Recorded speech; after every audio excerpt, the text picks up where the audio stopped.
Witajcie w pierwszym odcinku Audi Challenge, naszej nowej 6-odcinkowej serii. Pierwszy odcinek Audi Q6, Łukasz Bąk i Paweł. Zgłosiło się około 50 osób do nagrań, a teraz zobaczcie, dlaczego wybraliśmy akurat jego.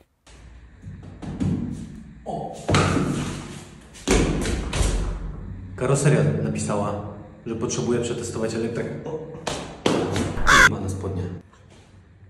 Chciałbym mieć tą wątpliwą przyjemność przetestowania elektryka. Jedyny plus tej podróży, jaki widzę, to berliński kebab. Dzięki.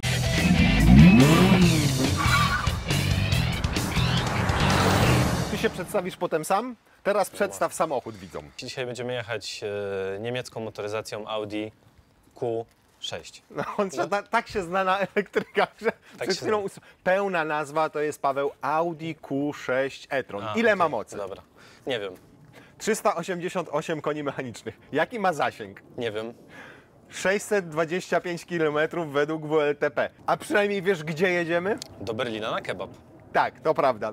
I dlatego go wybraliśmy, bo też jesteśmy głodni. To jest samochód, który już możecie obejrzeć sobie na karoserii. Jego test, bo go testowaliśmy tutaj, w tym miejscu. Dlaczego wybraliśmy akurat jego na dłuższą podróż? No, przede wszystkim ze względu na zasięg 625 km, ale po drugie dlatego, że ma bardzo szybkie ładowanie. 270 kW maksymalna moc. A to oznacza, że powinniśmy robić krótkie przerwy na doładowanie się. Mamy do przejechania 520-510 km.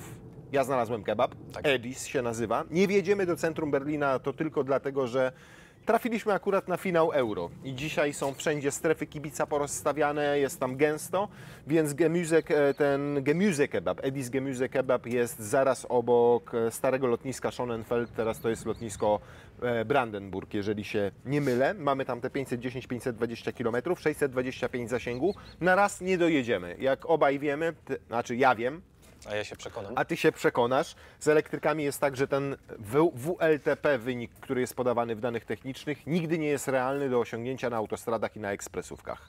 Zasada jest jedna. Nie jedziemy za tirami, jedziemy zgodnie z przepisami, jak 120 to 120, jak 140 to 140, a od granicy z Polską do Berlina mamy spory odcinek, który jest bez ograniczeń prędkości, więc tam zamierzam też sprawdzić, szczerze mówiąc, czy pojedzie te 210, które podaje producent. Fajnie. Albo Ty pojedziesz. Tyle. Albo ja pojadę. A on jeździ, wiecie czym na co dzień? Insignią. Insignia nie wyciąga 210. W ogóle nie Jechałeś wyciąga kiedyś prędkości. powyżej 200? Nie. To wtedy ja będę prowadził. Moja Insignia ma od 0 do setki jakieś 16 minut z przepaści. Czyli mierzysz kalendarzem, rozumiem, tak? dokładnie. Tutaj, kochanieńki, 5,6, nie, 5,9. Poczekaj, 6,9, bo ja lubię te cyferki, 6,9. No dobrze. Trochę jak w Oplu. Gdzie my jedziemy? Ale tylko jebnąć. troszeczkę. Poczekaj. Hej Audi, Tutaj. prowadź do Berlin Edis Gemüse Kebab. Gemüse, nie, bo źle wpisało, już widzę tutaj. Nie wiem, jak mogę Ci pomóc. No ja też nie, cicho. W takim razie zrobimy to ręcznie. Edis Gemüse Kebab, proszę. Gross Zeitner. I teraz I on teraz pokaże... przede wszystkim, dlaczego się ustawia nawigację wtedy w elektryku, a nie w Google Mapsie? Bo tutaj już w Audi jest wbudowany normalnie Google Maps, ale nie ustawiasz tego z telefonu z Google Maps i na przykład nie przerzucasz na Android Auto czy na Apple CarPlay, bo ta nawigacja wbudowana w Audi od razu pokazuje Ci stację ładowania po drodze. Czyli ten czas 5,18 i 535 km obliczył, uwzględniając nam wszystkie ładowania i pokazał, że dojedziemy Na 10. mając 10% energii w akumulatorze. Ale to już obejmuje wszystkie ładowania. To teraz wpisz u siebie w Google, porównamy sobie ten czas dojazdu z tym, co nam pokazuje To było... aplikacja. 4,57 pokazuje Google Maps. 4,57, czyli mamy 25 minut dłuższy czas dojazdu, jadąc Q6. Naprawdę? Tylko tyle? Tak. Tyle przewidział naładowania. I dlaczego jest jeszcze ważne wprowadzenie tego w nawigację, tą fabryczną, która jest w samochodzie? Bo pewnie zaplanował sobie ładowanie na szybkiej ładowarce. A żeby móc się ładować na szybkiej ładowarce z taką pełną mocą, czyli tutaj mamy 270 kW maksymalna moc ładowania, to potrzebuje dogrzać baterię. I jak masz ustawioną nawigację w Google Maps, to on nie wie, że dojeżdża do tej ładowarki i nie podgrzeje Ci z automatu tego akumulatora do tych 21 stopni Celsjusza, bo to jest optymalna temperatura do dobrego naładowania baterii. Taka bateria zwiększa bardzo powoli tą swoją temperaturę, no bo jest duża, więc żeby o 1 stopień podnieść tą temperaturę, no to on potrzebuje na przykład kilku minut. Więc jak masz 10 stopni na przykład, bo dojeżdżasz na Google Mapsie do ładowarki, no to jest sytuacja taka, w której stoisz pod ładowarką 10 minut, a ona nie ładuje z pełną mocą, bo jeszcze nie rozgrzała się bateria.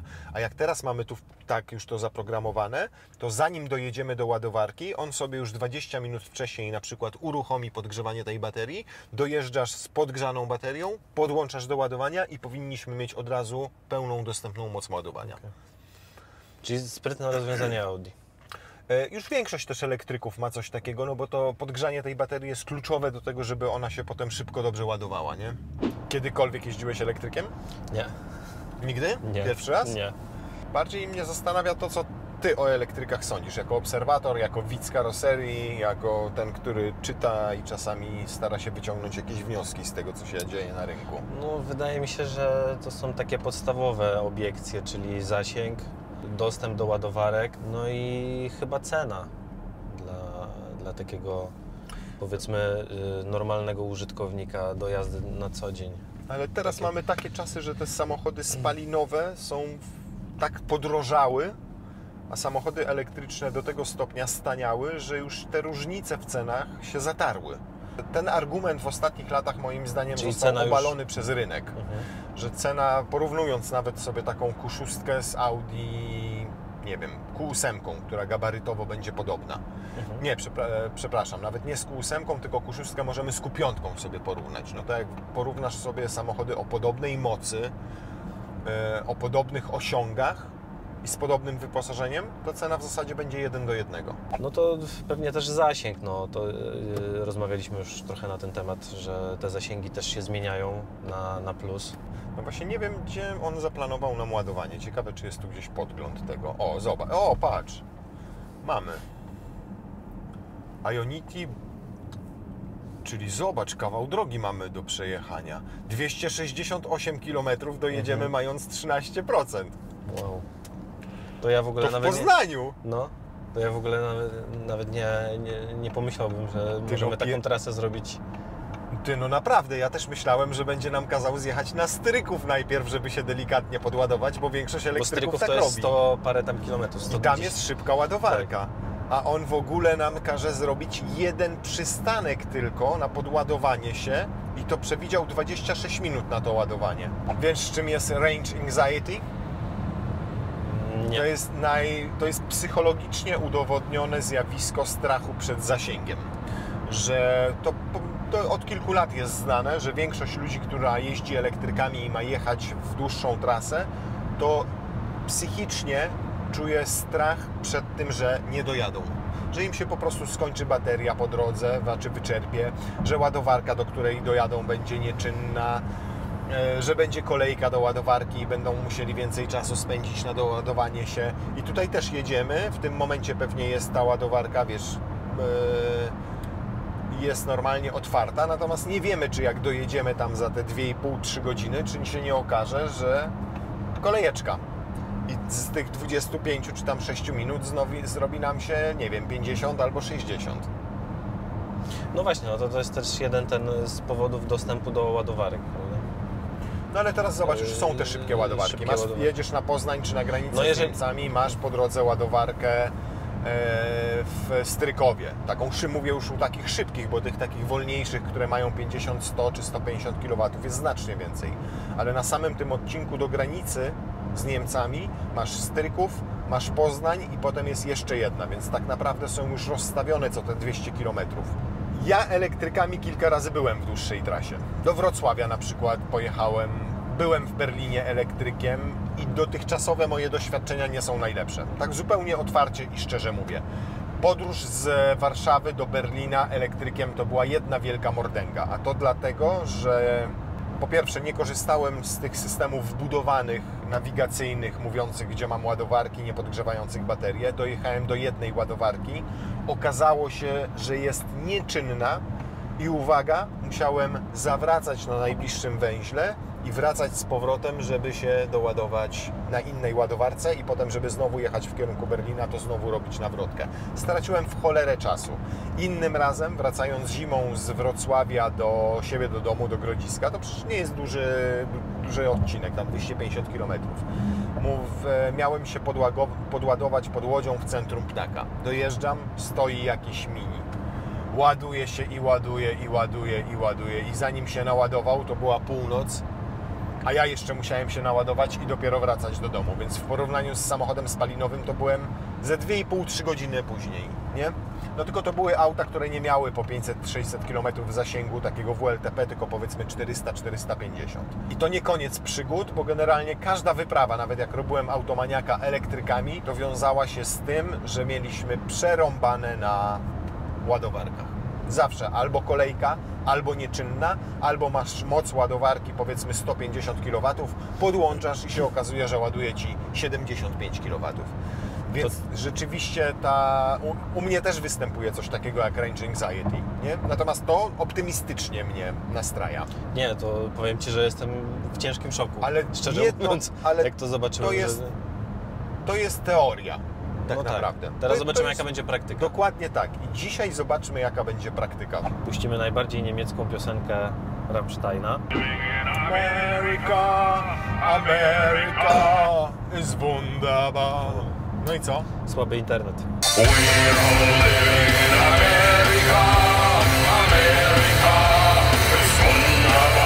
260 km przejechaliśmy w godzinę 54 elektrykiem. Zostało nam 10 km do ładowarki, 9,4. Mamy jeszcze 21% akumulatora, zostałoby nam na 64 km w zasięgu.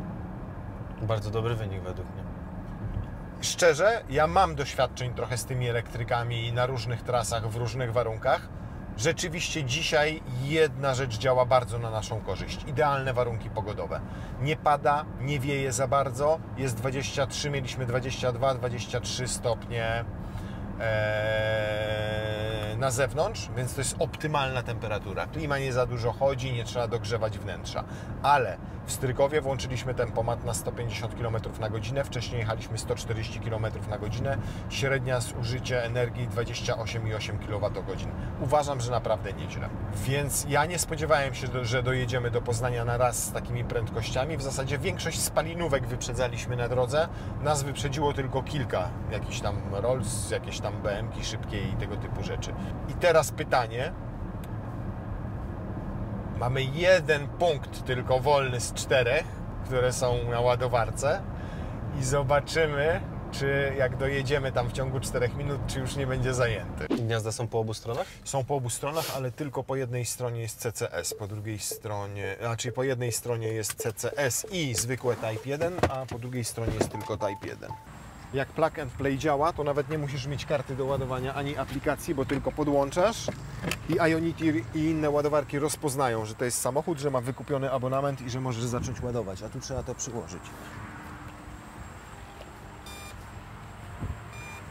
Płatność autoryzowana. Bateria nagrzana to powinna od razu ładować się szybkim ładowarką. Dokładnie, bo on nie wskazywał nigdzie, że sobie dogrzewa już tą baterię, żeby była przygotowana do ładowania. Dlatego ciekaw bardzo jestem, czy ją rzeczywiście dogrzał. A bo ja nie widzę tego ekranu. Nie, bo on na razie pokazuje przygotowanie do ładowania. Ładowanie. Zobacz, jak rośnie moc ładowania. Zaczęło się od 30 kW. No i zobacz, jak z***ala. Ale jak? Czy jednak się nagrzała bateria? Ty, no zobacz, jeszcze nie minęła. Zobacz, 200 kW moc ładowania już ma. Zobacz, jaką ma moc ładowania. 200. Widzisz, od razu nie minęła minuta, już mamy 1 kWh i już masz 270 kW moc ładowania. To nie zdążymy nawet zjeść hot doga na stacji. Nie no, 25 minut to jest bite tutaj ładowania. O, a tu nasze techniczne Audi, w którym jest litr dolewki oleju. Wspaniale, to wszystko. Kartą proszę. A masz jakiś podgląd na przykład z aplikacji z telefonu, czy... Nie, można mieć podgląd z aplikacji, jak masz nawet aplikację Audi albo aplikację Ionity, to Ci pokazuje w telefonie ale to mam niezainstalowane. No właśnie, a druga kwestia to są ładowarki, no bo tych ładowarek jest kilka, znaczy w sensie właścicieli ładowarek, O, tak? ile nam pokazywał? Że 84% nam wystarczy, żeby dojechać, tak? To mamy 83% w tym momencie, 24 minuty ładowania i uzupełniliśmy prawie 70 kWh energii. No teraz wiadomo, że moc już spadła. On tak tą maksymalną moc ładowania ma do 50-60%, a potem ta moc się stopniowo zaczyna obniżać. I tutaj już masz teraz powyżej 80%, 67 kW. Dlatego jak jedziesz w dłuższą trasę, to często najbardziej się opłaca doładować do 80% i jechać dalej, bo to jest najszybszy proces ładowania wtedy, nie? I teraz zagadka dla Was, pytanie, bo może wiecie. Wszystkie te 3 miejsca, jak dojechaliśmy, były zajęte, było wolne tylko to i ono jest niebieskie. Tu mamy znak niepełnosprawnych, ale też mamy napisane EV ładowanie. O co kaman? Czy jest to inaczej? Czy mam prawo stać tutaj i się ładować, nie będąc niepełnosprawnym? To jak wrażenia z ładowania? Szybko, nawet nie zdążyłem nic pomyśleć. Ty no, z ręką na sercu. Ja tak ładować, to się ładowałem po raz pierwszy. W sensie takim, że naprawdę podłączyliśmy samochód, weszliśmy, fakt, że ekipie tam temu kawka, temu zapiekanka, ten siku, ten kupa i tak byliśmy tam dłużej niż przewidywaliśmy, jakieś 5-10 minut. Naładowaliśmy się nie do 84%, jak nam sugerowało Audi, tylko do 88, 89 nawet teraz jest, tak? Tam widzę tutaj na wyświetlaczu. 89%. Więc i tak delikatnie przeciągnęliśmy ten czas, ale nie ze względu na Audi, tylko ze względu na nasze potrzeby. I naprawdę nie spodziewałem się, że przede wszystkim tak szybko osiągnie maksymalną moc ładowania i że naprawdę jest to siku, kupa, kawa, zapiekanka i możesz jechać w dalszą drogę. No w zasadzie to byłoby tak, jakbyś pojechał samochodem spalinowym, wszedłeś na stację, wziąłeś kawę, poszedłeś do toalety i w zasadzie zaraz wyszedłeś. No ale zobacz, razem z nami Audi się tankowało. Tak. Tylko tak, jak się tankowało, to jeszcze Michał musiał dolać litr oleju, stać przy dystrybutorze jak tankował. Potem też wejść, zrobić siku, kupić kawę, zrobić zapiekankę. I jak łącznie sumujesz ten czas, to się okazuje, że może 5 minut szybciej. Realnie rzecz biorąc, od 20 do 80% 20 minut. Nie? Tylko mówię, pod warunkiem, że masz przygotowaną baterię, czyli ustawione wszystko w nawigacji. I teraz mnie pytałeś o koszty tego ładowania. Tak? 3,50 za kilowatogodzinę, 70. ale podstawowy, ale nie wymaga abonamentu. A jak masz takie auto i płacisz 28,50 miesięcznie abonamentu, to cena za kilowatogodzinę to 2,50. To jak masz 2,50 razy 75 kWh nabębniliśmy, tak? To się równa 187 zł. 187 zł, na tym przejedziemy 250 km z takimi prędkościami 140-150 km na godzinę. Tak? 250? Tak. To podzielić na 2,5 to 100 km 75 zł wychodzi. Przejechanie 100 km na takiej mega szybkiej ładowarce. To porównywalnie z samochodem, który by Ci spalił 10 litrów. Jest drożej. Trochę tak.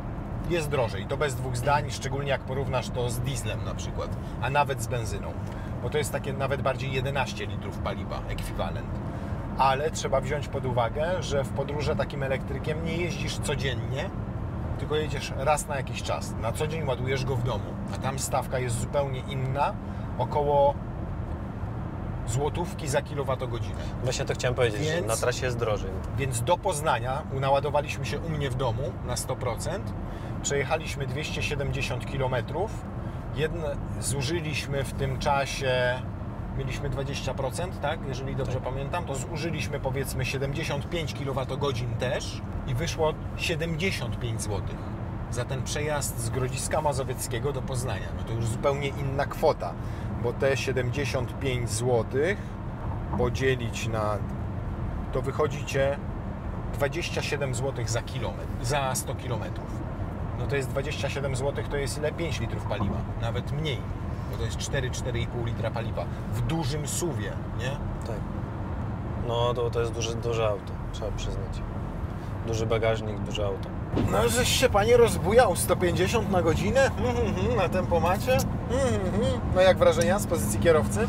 Jakie wrażenia? No tam generalnie jak się siedzi na miejscu pasażera, zupełnie inaczej się czuje samochód niż tutaj. za fotelem kierowcy.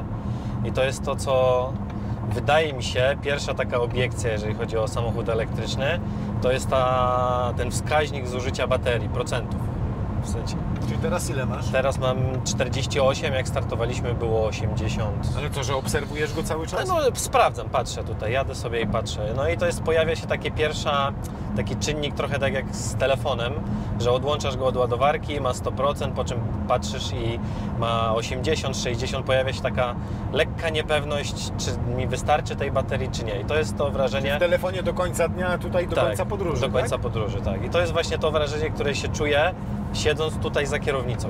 Tam tego w ogóle się Czyli nie masz odczuwało. wszystko w dupie tutaj, tak? Tak. Jak siedzisz na fotelu Jesteś profesjonalnym pasażerem, wsiadasz i jedziesz. Nic Cię nie interesuje. Nic Cię nie interesuje. Tutaj już jest trochę inaczej, bo musisz sprawdzać, no patrzeć, tak? Do celu mamy 121 km, zasięgu mamy 165 według obecnego No ale tu wskaźnika. akurat dobrze działa ten algorytm. On wie, Tak. że jedziesz 140-150, więc realnie wylicza ten zasięg. To już sprawdziliśmy na trasie Grodzisk-Poznań. Czasami w tych elektrykach niestety jest tak, że ten zasięg pokazuje Ci niewiarygodny, bo samochód myśli, że jedziesz 100-120, a Ty lecisz 140-150 i on się bardzo szybko kurczy. A tutaj już ja na tej trasie Grodzisk-Poznań doświadczyłem, że fajnie ten algorytm wszystko przelicza zależnie od tego, jaki jest styl Twojej jazdy. Więc jak tu nam pokazuje 164, to wiem, że to będzie 164. Tak, jest dosyć precyzyjny, przynajmniej na tej trasie, na której jechaliśmy. No, ale czyli Ty masz trochę już takie range anxiety, jak tak patrzysz Tak, na te procenty. tak, A to ja już powiem Ci, Pojawiło się to dopiero w momencie, Jak usiadłeś za jak kierownicą. usiadłeś. To jest trochę też taki, porównując do samochodu spalinowego, że patrzysz na wyświetlacz, ile Twój samochód spala w tym momencie. albo A tutaj zużywa czy masz się- już rezerwę i czy Czy szukasz masz już, stacji tak, benzynowej. dokładnie. A tutaj masz pokazane te procenty, no uciekają. No wiadomo, że też jedziemy szybciej, więc te kilometrów też To więcej ja powiem pokonujemy. Ci, w tym wypadku tutaj to w ogóle nie patrzę na procent tego, ile mi zostało energii w akumulatorze, bardziej patrzę na ten procent, ile będę miał, jak dojadę do celu. Gdybym widział, że z 10 mi się szybko robi 9, 8, 7, 6, 5, to bym nie stresowało. A jak widzę, że albo to się utrzymuje na podobnym poziomie, albo rośnie, tak jak w naszym przypadku, to powiem Ci, tamten procent energii mam w poważaniu. Coraz bardziej podoba mi się to auto. I coraz bardziej mi się podoba, że nie muszę go prowadzić w korkach. Ty stoisz w korkach, a ja jadę. O, jakie wybuchy. Yeah. Szkoda tylko, że nie można sterować z komórki. Komórka mogłaby robić za joystick, a tak to muszę macać ten ekran tutaj. Ale zajebiście mi idzie. Cała autostrada stała na przejściu granicznym i objeżdżamy przez Świecko. A ja objeżdżam plażę. Jakąś fajną gierkę. Trzeci jestem z 6. 40 minut straciliśmy objeżdżając korek na autostradzie do granicy. 40 minut.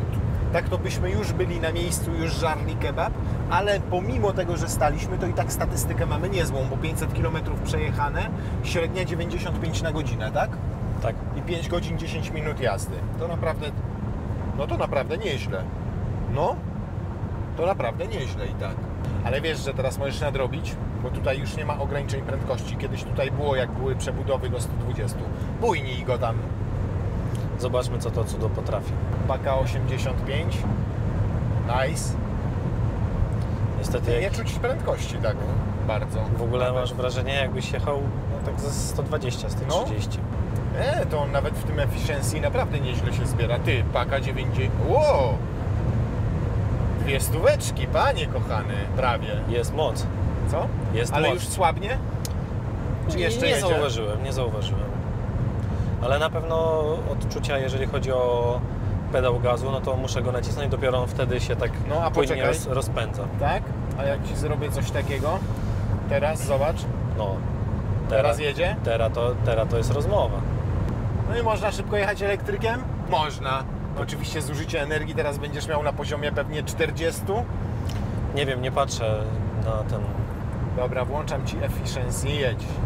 Jedziemy. Jednak oszczędzajmy. Niech on będzie obniżony, chociaż w dynamiku też się obniża, to o 2 cm, a w efficiency obniża się o już 3 jest- cm. No ciekawe, czy w tym tempie szybciej dojedziemy, czy szybciej skończy nam się prąd.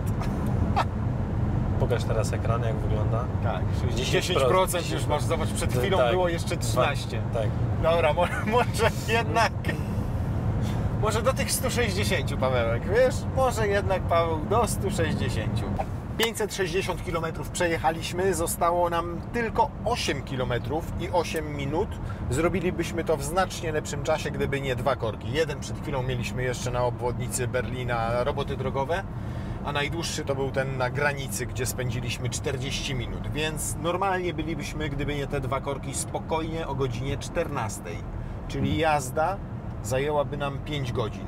Kilometrów mamy ile, mówiłem? 558. 550, czyli momencie. zrobilibyśmy 560, no tam mieliśmy objazd przez Słubicę. Powiedzmy te 550 km byśmy zrobili w czasie 5 godzin. Z ładowaniem już, wliczając w to ładowanie. Tak. Zajebisty Dokładnie. czas, uważam. Naprawdę zajebisty. Ja jestem zdecydowanie ciekawszy tego, jak będzie wyglądał nasz powrót. Bo zjemy kebab, musimy ruszać w drogę, a mamy pustą baterię. Mamy tylko 12%, więc pierwsze co, jak zjemy, to będziemy musieli szukać ładowarki, a raczej system za nas ją znajdzie. I ciekaw jestem, ile sobie wymyśli ładowań po drodze, teraz, na powrocie, kiedy mamy pustą baterię, bo startowaliśmy ode mnie spod domu, miała 100%, no więc po drodze tylko jedno ładowanie mieliśmy, a teraz nie mamy w ogóle energii w akumulatorach. 6 mal im Durum, 3 milde und 3 gemischte Soße. Okay, milde Soße? Okay. Okay. Ale zupełnie inaczej to robią niż u nas. Pan, który mięso pokroił, po pierwsze jest tylko kurczak, nie ma żadnego innego mięsa, po drugie już jest mieszane z warzywami tutaj na tej dużej patelni i doprawiane dodatkowo. I wybiera sobie człowiek warzywa, a oprócz warzyw może jeszcze sobie taki serek biały wybrać. No i oczywiście sosiki różne. I sosiki do wyboru 4, a nie 2, ostre albo łagodne. Teraz wzięliśmy wszystkie, ale ładnie. Podobno najlepszy kebab w Niemczech. Albo jeden z lepszych. Widać to po kolejce, jaka tutaj stoi. 45 euro za 6 kebabów i 2 ajrany. Wziąłeś ajrany? Wziąłem. Brawo, zuch. Idziemy, jak to kebab, zjeść na ławce, na krawężniku. Trzeba usiąść. O, Musisz... Dobry? ja To ja odpakuję swój. a jako sosy. I bardzo jestem ciekaw, jak ta droga powrotna będzie wyglądała. Pod warunkiem, że znajdziemy ładowarkę. No co? Jeżeli nie będzie korka, to na ładowanie stracimy mniej czasu, de facto, niż na stanie w korku, jakie straciliśmy jadąc w tę stronę. No dobrze, to ja jadę teraz do pierwszej ładowarki, drogę powrotną, więc się nie najadę, ponieważ mamy 2,5 km. Church Point, Heinz, coś tam i potem nam pokazuje, że jeszcze jedno ładowanie nas czeka. Czyli mamy 2 ładowania, ale startujemy z poziomem energii w baterii na poziomie 9%. Więc i tak uważam, że jest naprawdę nieźle. Nie mamy w zasadzie prądu i każe nam się 2 razy podładować, 2 razy po 25 minut. I taka współpraca mi się podoba. Zobaczcie, do kogo należy ładowarka. Tu nas skierowało Audi i ciekaw jestem, czy ta karta będzie działała. Już 200 kW moc ładowania, już 220. 264 kW podaje. Ja pierdykam, ale jaja. Bardzo mnie się to podoba, bardzo. Minuta już mamy 1 kWh i 30 setnych. I jesteśmy u Mercedesa. I naprawdę taka współpraca, uważam, że kluczem do sukcesu jest to, co zrobiono z Ionity. Czyli wszystkie firmy razem stwierdziły, że zróbmy razem infrastrukturę szybkich ładowarek. I oprócz tego podzieliły się swoją własną infrastrukturą, czyli masz salon Mercedesa, ale masz Audi, możesz przyjechać tu i się naładować. Zresztą zobacz, tam Hyundai, tu Hyundai, tam Toyota i wszystko się ładuje w Mercedesie. No tak to powinno wyglądać. 27 minut równo się ładował, 53 kW teraz jest moc ładowania, a zobaczcie, 77 kWh nabił w ciągu 27 minut. 85% baterii mamy i śmiało możemy sobie zakończyć ten proces. I teraz jedziemy i się naładujemy jeszcze raz po drodze. Podobno 20 parę minut nam wystarczy. W Poznaniu znowu i już dojedziemy wtedy do Bąka. 86% baterii mamy, 305 zasięgu. Tutaj nam pokazuje, że na tej samej Ionity mamy się naładować, na której się ładowaliśmy jadąc do Berlina i zobacz, 26 minut tam ładowania nam wystarczy i będziemy mieli 15% baterii jak dojedziemy, a będziemy mieli trochę więcej niż wcześniej zakładał, bo wcześniej zakładał, że będziemy mieli 10%, bo naładowaliśmy się trochę dłużej. 27 minut się ładowaliśmy zamiast 23 czy tam 4, które przewidział. Dojazd na miejsce 21:45. Ale skoro mamy zapas, to znaczy, że możemy sobie znowu pojechać trochę szybciej na niemieckiej autobanie. No i pewnie jakbyś też chciał taką trasę do Chorwacji zrobić 1000 km, no to według tego, co proponuje Audi, byśmy musieli zatrzymać się 3 razy na ładowanie po 20 parę minut. 3 razy, no. Ty, no w sumie masz rację. Tak. Bo tutaj zrobimy, mamy 570 km plus 535, czyli 1100 km. To na Istrię dojeżdżasz z Warszawy, tam Dokładnie. 1150 czy 1200 powiedzmy.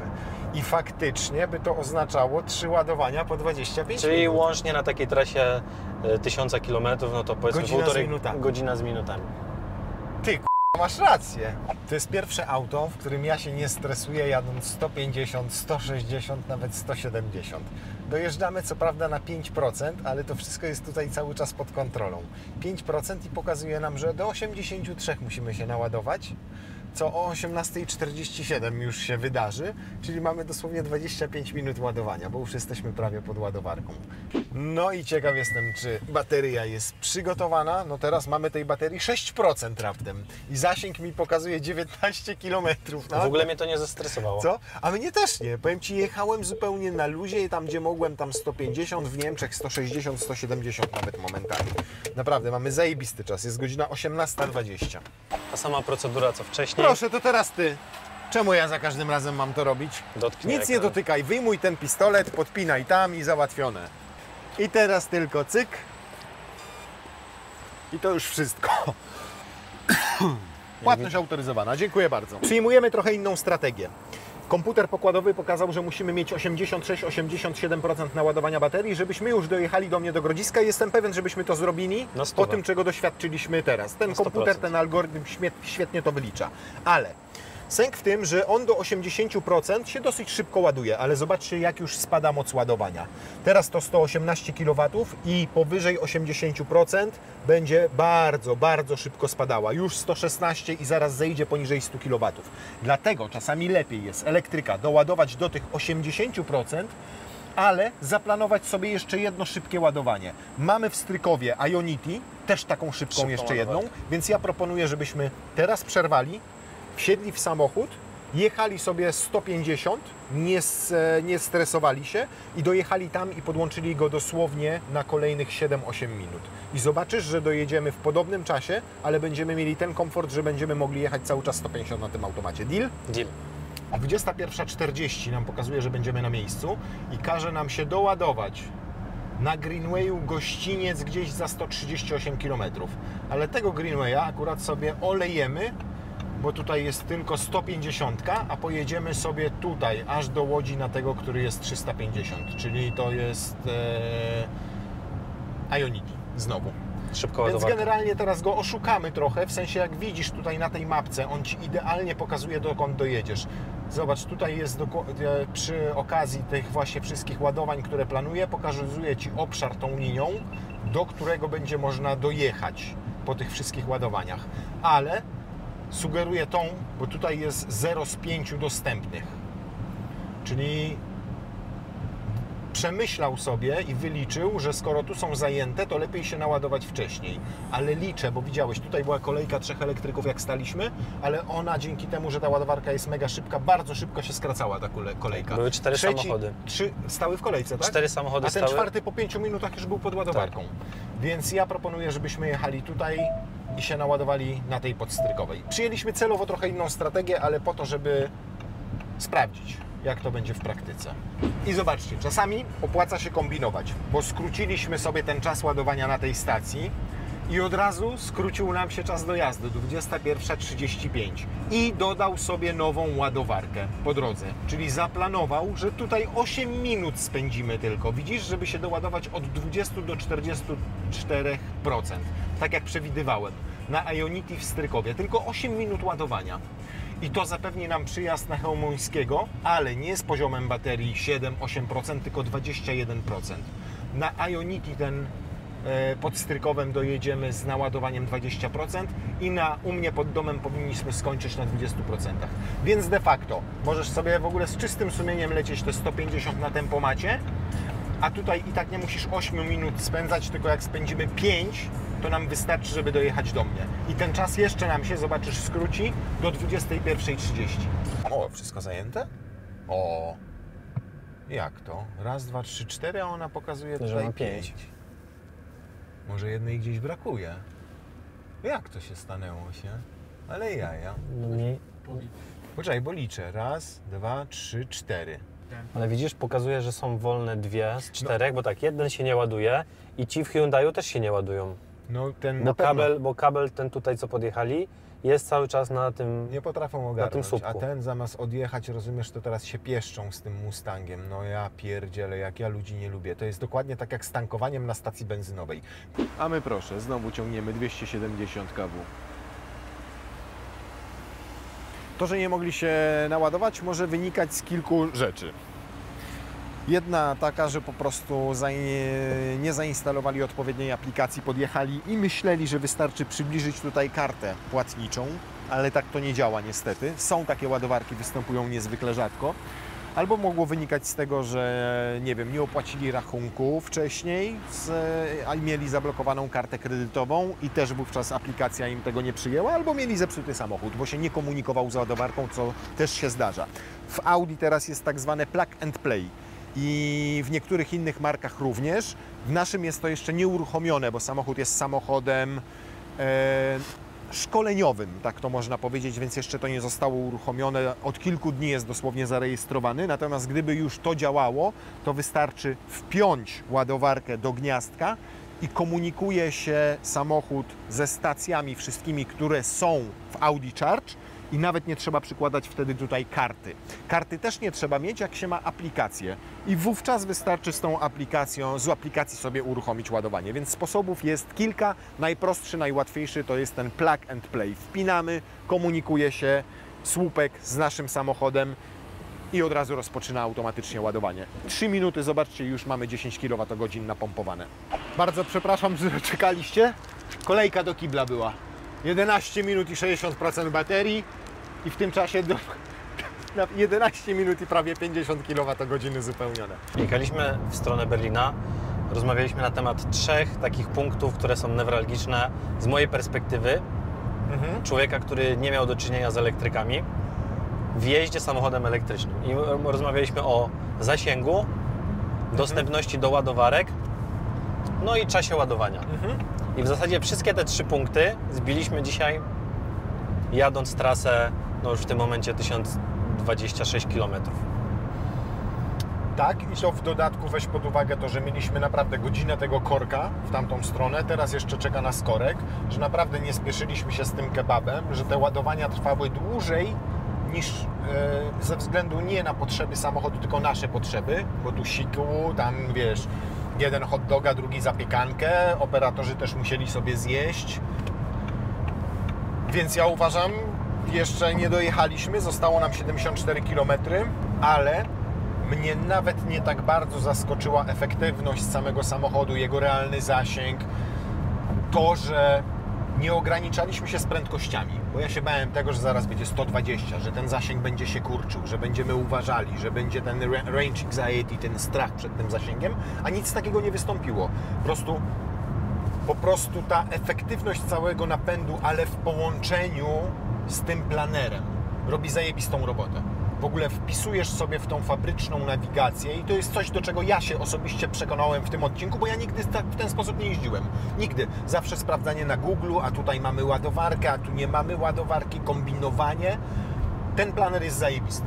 Czasami warto wprowadzić mu pewne modyfikacje, jak już zna się trasę i wie na przykład, że tutaj była ładowarka szybka 350 kW, a on wcześniej podpowiadał nam ładowarkę taką 50 km wcześniej Greenwaya. Zrezygnowaliśmy z tego, usunęliśmy tamtą, wprowadziliśmy sobie tą i było zajebiście.